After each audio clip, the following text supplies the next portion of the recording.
শুভলক্ষ্মী আসল আদ্রিতকে খুঁজে পেয়ে মোহনাকে চরম শাস্তি দেয়। হ্যাঁ বন্ধুরা, এমনটাই আমরা এই পর্বে দেখতে পাবো। শুভলক্ষ্মী মোহনা আর নকল আদ্রিতকে ফলো করে। শুভলক্ষ্মীর কাছে মোহনা আর নকল আদ্রিতের আচার আচরণ নিয়ে সন্দেহ হয়, তাই শুভলক্ষ্মী সঙ্গে সঙ্গে ডক্টর মিত্রর কাছে যায় আর ডক্টর মিত্রকে বলে, আমি জানতে চাই একজন মানুষের মাথায় আঘাত পেলে তার স্মৃতিশক্তি চলে যেতে পারে, কিন্তু সে কি বানিয়ে বানিয়ে মিথ্যে কথা বলতে পারে? আপনি বলুন ডক্টর।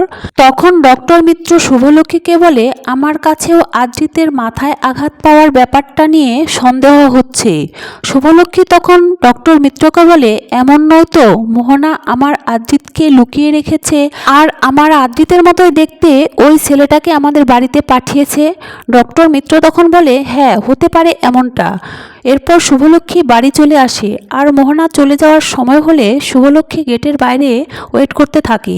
মোহনা বেরিয়ে গেলে শুভলক্ষ্মীও মোহনাকে ফলো করে মোহনার ফ্ল্যাটে চলে যায়। এরপর মোহনা আদ্রিতের ভালোবাসা পাওয়ার জন্য আসল আদ্রিতকে ইনজেকশন দেওয়ার জন্য ভয় দেখাতে থাকে আর শুভলক্ষ্মী তখন কায়দা করে মোহনার হাত থেকে সিরিঞ্জটা কেড়ে নিয়ে মোহনার গায়েই পুশ করে আর আসল আদ্রিতকে নিয়ে শুভলক্ষ্মী তখন বাড়ি চলে আসে।